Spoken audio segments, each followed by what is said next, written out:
Hello friend, চলে এসেছি নতুন একটা ভিডিও নিয়ে। তো কালকে আমির খানের সিতারে জমিন পার ট্রেলার রিলিজ করেছে এবং এখনো অব্দি এটা 11 ঘন্টা হয়েছে রিলিজ করেছে। ওই 11 ঘন্টায় 11.2 মিলিয়ন ভিউজ হয়ে গেছে এবং 3,10,000 লাইকস পড়ে গেছে। যখন আমি ভিডিওটা করছি তখন হয়তো আরো বেড়ে যাবে এর ভিউজ এবং লাইকস। তো পাবলিকের যে ওপিনিয়ন আছে, পাবলিকের রিয়াকশনটা দারুণ ফাটাফাটি হচ্ছে। এবং যদি ট্রেলারটার কথায় চলে আসি, ট্রেলারটা দেখো, সিনেমাটা হচ্ছে একটা স্প্যানিশ সিনেমা, 2018 সালে চ্যাম্পিয়ন সিনেমা থেকে এটা মানে রিমেক করা হয়েছে। কিন্তু দেখো, অবশ্যই যেমন গজনী সিনেমাটাও রিমেক করা হয়েছিল, কিন্তু আমির খানের অভিনয়ের জন্য গজনী সিনেমাটা অন্য লেভেলে চলে গেছিল। সেরকমই এইটা যেটা ট্রেলার দেখলাম, দেখো, এটা একটা ফ্যামিলি ওরিয়েন্টেড, একটা ফ্যামিলি কমেডি, তার সাথে অবশ্যই ইমোশনাল একটা দিক জুড়ে আছে। এবং এখানে গল্পটা হচ্ছে, তোমরা যদি মানে চ্যাম্পিয়নের ওই ট্রেলারটা দেখো, তাহলে ট্রেলারের সঙ্গে কিছু কিছু জায়গা কিন্তু মিল অবশ্যই পাবে।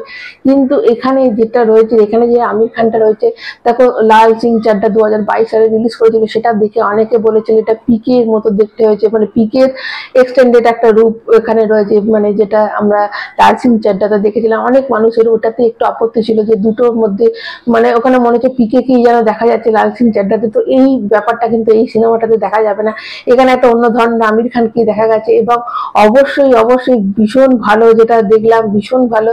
এবং এখানে যেটা দেখাচ্ছে যে একজন মানে ট্রেনার, যে বাস্কেটবল ট্রেনার, যে নর্মাল মানুষদের আর কি ট্রেনিং দেয়, এবং তার ড্রিঙ্ক করে রাস্তায় ধরা পড়ে এবং তাকে তখন পানিশমেন্ট দেওয়া হয় যে এরকম একটা গ্রুপ আছে যারা স্পেশাল চাই, তাদের একটা চ্যাম্পিয়ন লিগ হবে, তো সেখানে তাকে ট্রেন করতে। তো এই যে ট্রেন করবে, এটা ট্রেন করতে গিয়ে সেও শিখবে, আমাদেরও অনেক কিছু শিখিয়ে যাবে, এইটাই। এবং দেখো, সব থেকে বড় কথা, দেখো যাদের যাদের নেওয়া হয়েছে এরা কিন্তু সবাই কিন্তু খুব স্পেশাল চাইল্ড। এবং এটাই বলা যে স্পেশাল চাইল্ডদের নিয়ে ওরকম একটা অভিনয় করিয়ে বার করে দেওয়াটা দারুণ ব্যাপার। মানে এরকম নয় যে কোনো নর্মাল মানুষ ওরকম সেজে করছে, তখন কিন্তু যত কটা দেখলাম বেশিরভাগই কিন্তু স্পেশাল চাইল্ড।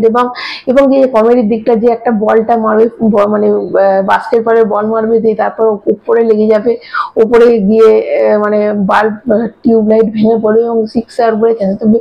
দারুণ কিছু কিছু কমেডি জায়গায়, দারুণ একটা মেয়ে আসবে, তখন বয়েস যেটা বলবে, তো এই কিছু কিছু সিন, মানে অনেক কটা সিন থাকবে এখানে। পুরোপুরি এটা ফ্যামিলি ওরিয়েন্টেড একটা কমেডি সিনেমা, তার সাথে অবশ্যই ইমোশনাল দিকটা জুড়ে আছে কিছু, স্ট্র্যাটেজি, মানে ইমোশনাল দিকটা তো অবশ্যই অবশ্যই একটা দুঃখেরও কিছু পার্ট হয়তো থাকতে পারে। তো বেশ বেশ ভালো লাগলো প্রথম থেকে। এবং সেই যে আস্তে আস্তে ওদের ট্রেন করতে করতে নিজেও শিখবে এবং আমাদেরও অনেক কিছু শিখিয়ে যাবে, সেটা তো মনে গেল। আমির খানকে এই জন্যই ভালো লাগে যে আমির খান হাটকে সিনেমা পছন্দ করে। দেখো, সেটা রিমেক হোক, আমির খান নিজস্ব একটা মানে একটা জনরা আছে। আমির খান যে কোনো জিনিসকে এত ভালো, যে সিনেমাটা ছুটবে সেই সিনেমাটাকে এত বাড়িয়ে ভালো করে দেয়।